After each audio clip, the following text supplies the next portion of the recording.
يا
ربي بالمصطفى بلغ مقاصدنا واغفر لنا ما مضى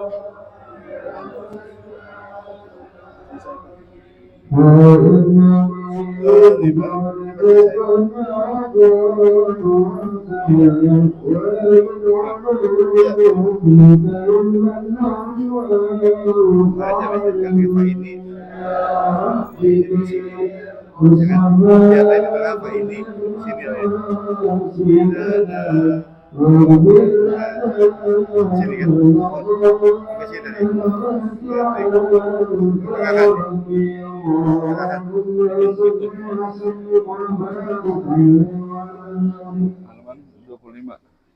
25. Halaman 25 di baris pertengahan kuasa di Tuhan. Halaman 25 di pertengahan halaman ada wasalituha ya. Bismillahirrahmanirrahim. Alhamdulillahirabbil alamin. Wassalatu wassalamu ala sayyidil mursalin wa ala alihi wa sahbihi ajma'in. Qala musannif radhiyallahu anhu ila an qala وثالثها إن وجدته لا يضعف ولا يقل بذكر الله تعالى ولا يزول فهو من الهوى وإن وجدته يضعف ويقل بذكر الله سبحانه فهو من الشيطان كما ذكر في تفسير قوله تعالى من شر الوسواس الخناس إن الشيطان جاثم على قلب ابن آدم إذا ذكر الله تعالى خنس وإذا غفل وسوس. وأما الفصل الثالث إن أردت أن تفرق بين خاطر خير يكون من الله تعالى أو من الملك فانظر في ذلك من ثلاثة أوجه أحدها أن تنظر فإن كان قويا مصمما فهو من الله تعالى وإن كان مترددا فهو من الملك إذ هو بمنزلة ناصح يدخل معك في كل جانب وجه في كل جانب ووجه ada wajah itu kurang ya في كل جانب ووجه ويعرض عليك كل نصح ورجاء كل نصح رجاء إجابتك ورغبتك في الخير. والثاني إن كان عقيب اجتهاد منك وطاعة فهو من الله تعالى قال الله تعالى والذين جاهدوا فينا لنهدينهم سبلنا والذين اهتدوا زادهم هدى ya kan? وإن كان مبتدأ فهو من الملك في الأغلب. والثالث إن كان في الأصول والأعمال الباطنة فهو من الله سبحانه. وإن كان في الفروع والأعمال الظاهرة فهو من الملك في الأكثر إذ الملك لا سبيل له إلى معرفة باطن العبد في قول أكثرهم سبحانك لا علم لنا إلا ما علمتنا إنك أنت العليم الحكيم. Subhanaka la nuhsi sanalika anta kama asnaita ala nafsika falakal hamdu. Alhamdulillahirabbil alamin. Segala puji subhanahu wa ta'ala. Melanjutkan daripada pembahasan kita masih dalam kitab Minhajul Abidin, kita sampai dalam ucapan Imam Ghazali yang hari ini adalah wa thalithuha. Yang ketiga itu kemarin ya. Jadi sisi cara kita memandang untuk membedakan antara lintasan hati yang timbul di hati kita apabila itu adalah buruk, kemungkinannya kan 4 ya. Kemungkinan 3. Yang 4 itu ada khilaf. Kemungkinan yang pertama dari hawa nafsu ya kan. Kalau hawa nafsu kemarin itu 100% selalu ajakannya buruk. Cuman yang mana itu bisikan itu yang dari hawa nafsu, kita kan mesti bedain ya kan. Ada tanda-tandanya. Kalau kemungkinan kedua dari cuma tiga. Kemungkinan kedua dari setan. Kemungkinan ketiga tiba-tiba muncul gitu ya tanpa sebab. Dari malaikat nggak mungkin. Itu kan berarti cuma 3. Bagaimana cara membedakannya? Udah 2 sisi kemarin kita lihat ya. Kalau dia seperti macan, maka dari hawa nafsu. Kalau dia seperti serigala, maka dia seperti dari syaitan, gitu kan? Tapi kalau yang kedua, kemarin itu yang udah kita bahas, kalau dia habis dosa, berarti dia yang mubtada'an tadi, sebagai dari Allah langsung sebagai hinaan. Kalau dia habis dosa atau timbul ajakan buruk, itu berarti dari Allah, karena kita sudah berbuat buruk. Kalau nggak habis dosa, itu berarti dari mana tadi kemarin itu, ya kan? Itu bukan dari Allah, bukan dari awal. Yang ketiga hari ini itu 3. Wa thalithuha. Bagaimana cara kita sisi memandang membedakan yang itu ajakan buruk itu dari siapa? Yang ketiga adalah katanya wa thalithuha in wajadtahu la yud'ufu wa la yaqil. In wajadtahu, kalau kita mendapati ajakan buruk di hati kita dan kita mendapatinya, wajadtahu kita mendapatinya la yad'ufu, tidak melemah. Ajakan buruk tersebut terus menguat, mengajak kita untuk melakukan dosa, misalnya kan. Wala yaqil, dan tidak berkurang, makin kuat justru ajakan buruk tersebut, ya, dosa tersebut yang terlintas di hati kita untuk mengajak kita untuk melakukannya. Bidzikrillah, dengan kita menyebut Allah, dia makin kuat justru, tidak melemah. Wah, ini kita udah auzubillah, kagak berkurang-kurang itu, makin dia ngajak kita berdosa, gitu kan? Apa tadi? Nah, wala yazul, tidak hilang. Kita baca ratib nggak hilang, baca yasin nggak hilang. Wala yazul fahuwa, maka itu tanda-tandanya ajakan buruk itu dari mana? Fahuwa minal hawa. Oh, berarti dari hawa nafsu. Hawa nafsu, wah begitu memang dia. Dia nggak bakal lari. Dia auzubillahi minasyaitonirrajim, dia nggak bakal lari. Syaitan yang lari, yang kabur. Syaitan takut. Kita baca Fatihah dia takut, kita baca Yasin dia takut. Tapi kalau hawa nafsu, agak mau tahu, tidak mau tahu, diterobos. Nanti yang nyesel dia sendiri, kayak anak kecil, nggak tahu yang mana, dia nggak tahu tuh depan dia mau orang serem, orang kagak, dia terobos. Yang penting maunya. Nanti kalau udah bahaya, dia yang nyesel, nangis sendiri. Nah, hawa nafsu gitu juga. Nanti kalau udah terobos, dia sendiri yang nangis. Bahwa min hawa itu tandanya berarti kalau kita sudah pakai zikir juga nggak hilang itu ajakan dosanya makin jadi, maka itu adalah hawa nafsu berarti yang ngomong dalam hati kita. Hawa nafsu kita yang bisik itu ngomong, ya kan? Bagi caranya nggak bisa kita pakai cara obat buat setan, nggak bisa. Kita penangkal setan nggak bisa dibuat itu. Kita mesti pakai penangkal hawa nafsu. Penangkal hawa nafsu lain, ya kayak kemarin itu kan macan, yang kita lawan ini macan. Mana bisa pakai hus-hus doang, memang kucing. Kalau kucing ya hus-hus lari. Kalau macan nggak bisa hus-hus doang. Mesti kita pentung. Pakainya pakai kapak. Sampai dia patah taringnya, baru dia kabur. Baru dia diam, gitu kan? Maka katanya, wa in wajadtahu yad'uhu, sebaliknya. Kalau kita mendapati itu bisikan ajakan dosa tersebut ternyata melemah, wa yaqil, dan dia berkurang bizikrillah, dengan kita menyebut Allah Subhanahu, maka itu berarti minasyaiton. Fahuwa minasyaiton. Nah, gampang gitu. Syaitan lah, innaka ada syaitan kan dhaifah, ya kan? Buat apa? Dhaifah, lemah. Syaitan itu kalau ngajak lemah, kita tegas dikit aja lah dia. Ada was-was, tegas dikit, enggak. Jangan kita dengar itu was-was, lemah. Karena kita ikutin, makanya kita jadi ke bawah. Tapi kalau kita tegas, dia lari ya. Fahuwa minasyaiton, katanya kan?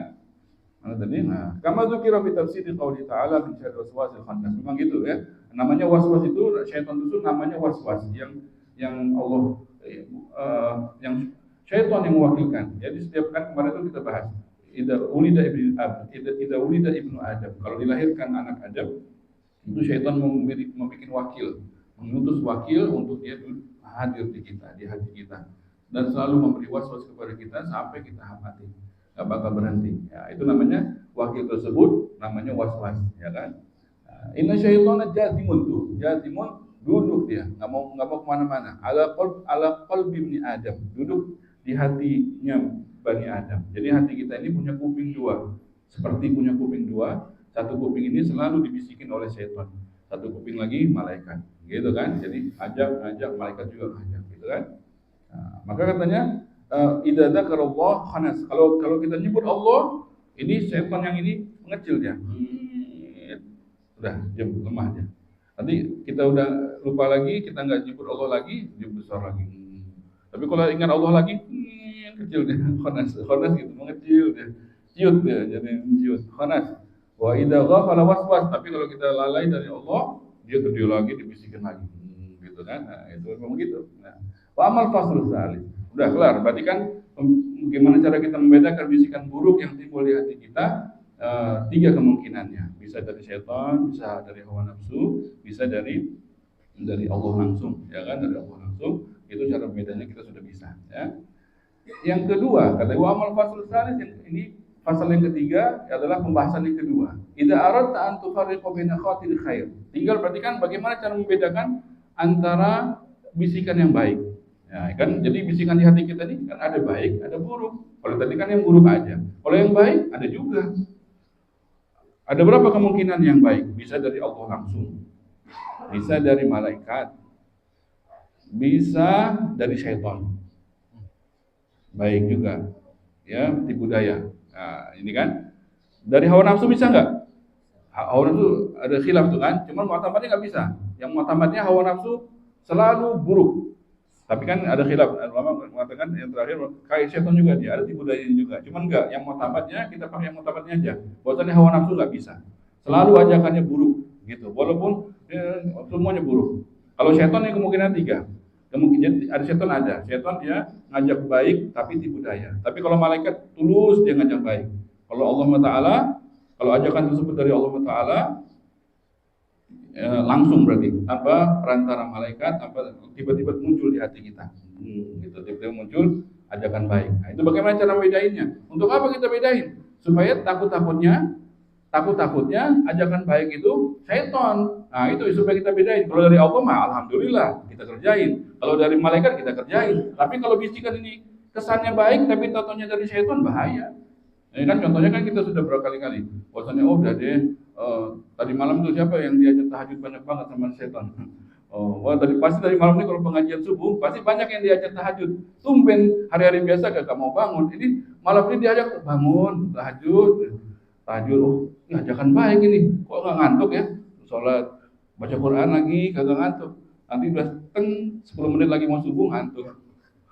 Kagak ngaji. Nah, itu dia. Itu berarti ajakan baik yang dari setan itu. Itu hati-hati. Jadi kesannya tahajud. Siapa yang bilang ajakan baik banget itu, ngajaknya tahajud. Rupanya inceran dia supaya nggak ngaji subuhnya. Itu dia. Jadi setan kadang-kadang tipu daya. Untuk itu kita bisa, supaya kita bisa bedain yang mana ini ajakan baik itu dari mana sumbernya, supaya kita bisa tahu. Ya, katanya al-fasal salis ini bagaimana cara membedakannya? Katanya idza aradta, apabila kamu mau antufariqa baina khatir khair, untuk membedakan antara bisikan baik, yakunu minallah, apakah memang langsung dari Allah, au minal malak, atau dari perantara malaikat. Fandur, pertama antara dua dulu, tanya Imam Ghazali, antara dari Allah kah atau dari malaikat.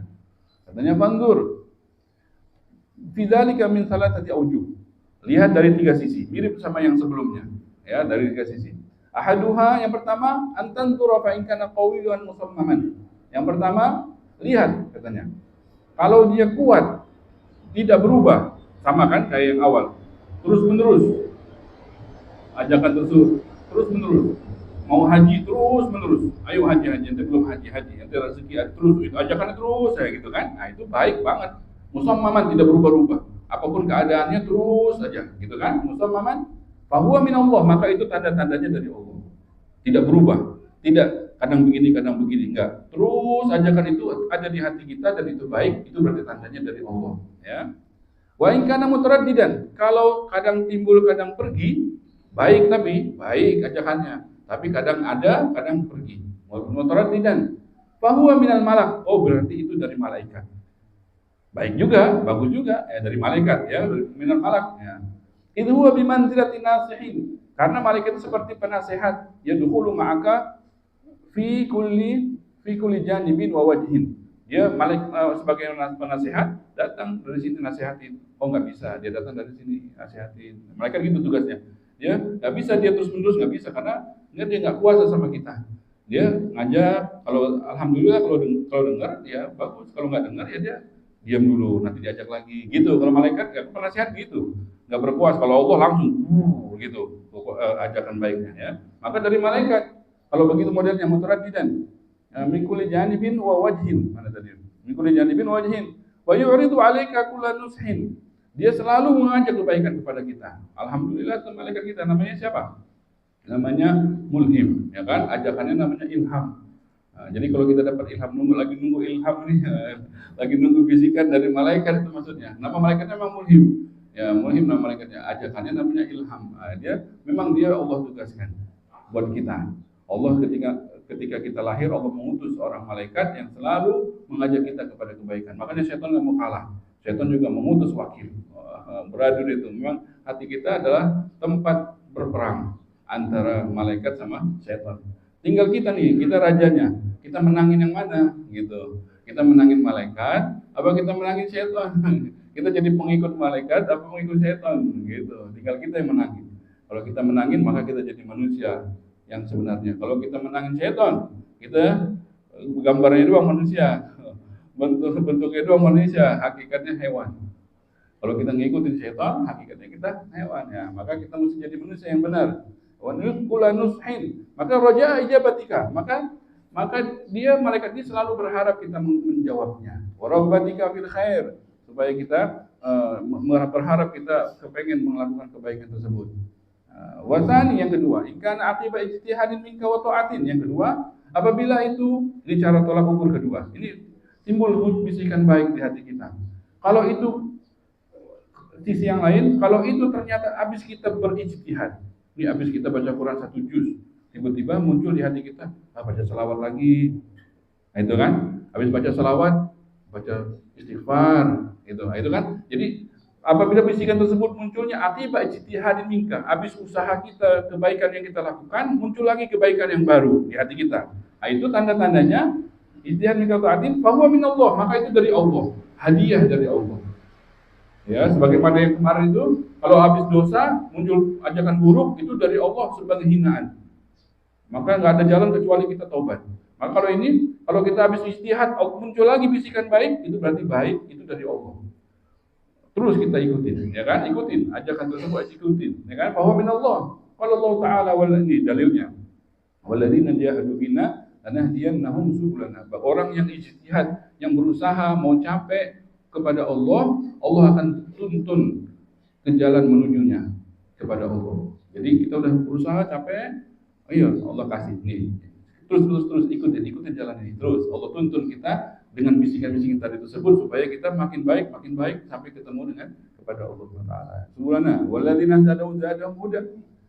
Wa in kana mubtada'an, tapi kalau ternyata tanpa sebab, tanpa ijtihad sebelumnya tiba-tiba muncul gitu kan, tiba-tiba muncul. Bahwa minal malak, maka itu dari malaikat. Lagi bengong katanya, udah deh ngapain bengong, sholat nafil mutlak, ya kan, kita baru bahas tuh di majlis fikih, nafil mutlak, ya kan, Pak Yadi juga hadir kemarin. Nafil mutlak, sholat sunnah yang tanpa sebab, tanpa waktu, kapan saja boleh dilakukan, kecuali habis asar sama habis subuh.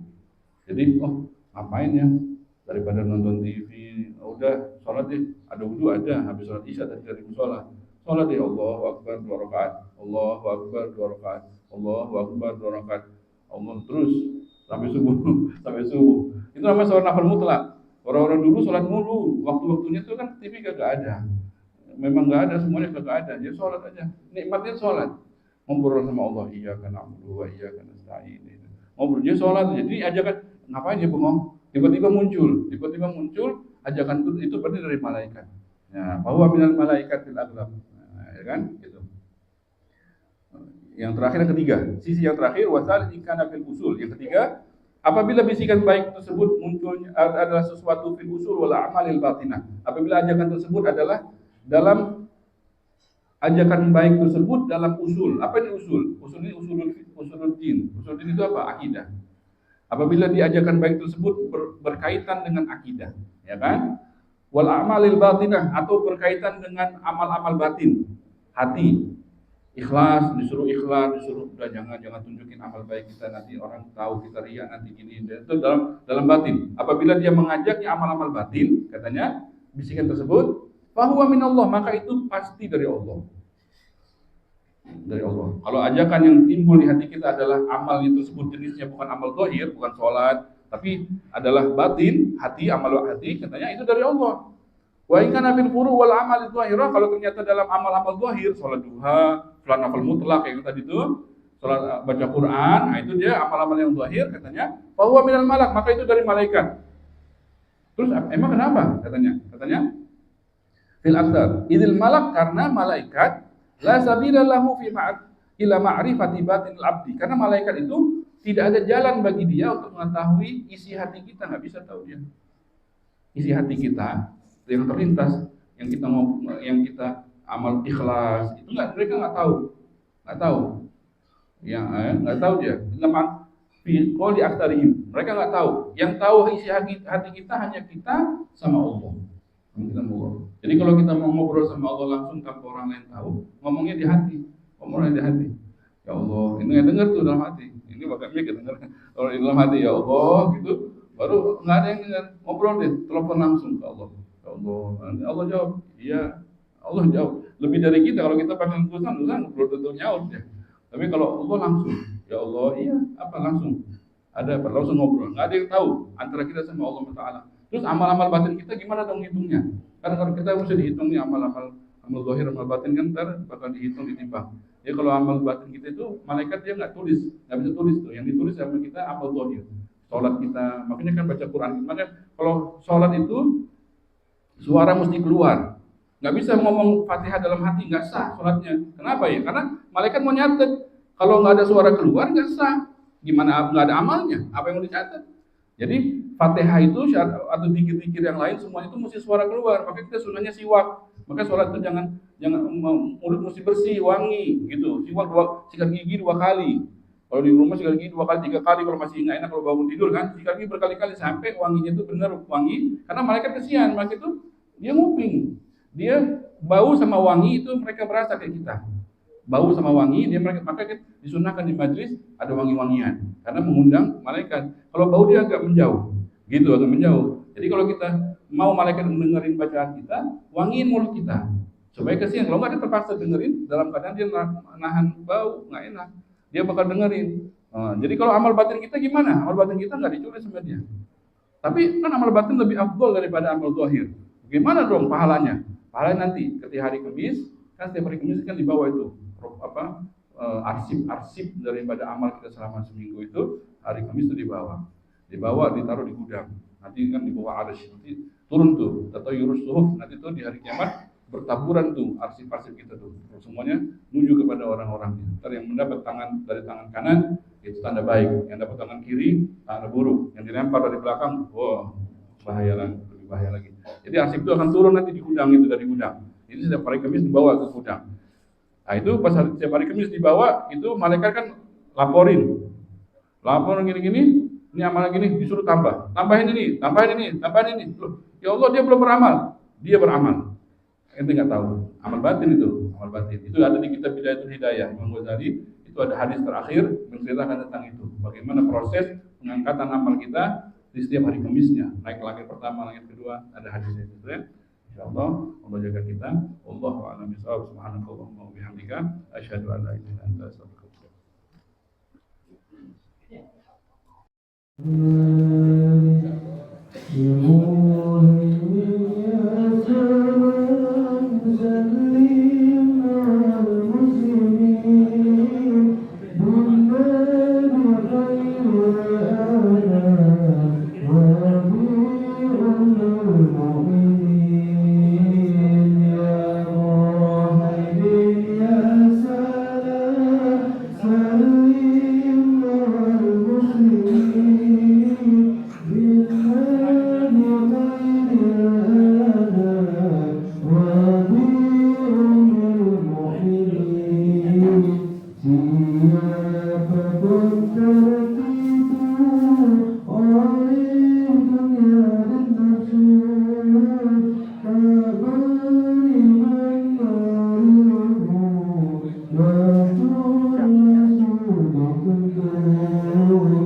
Thank you.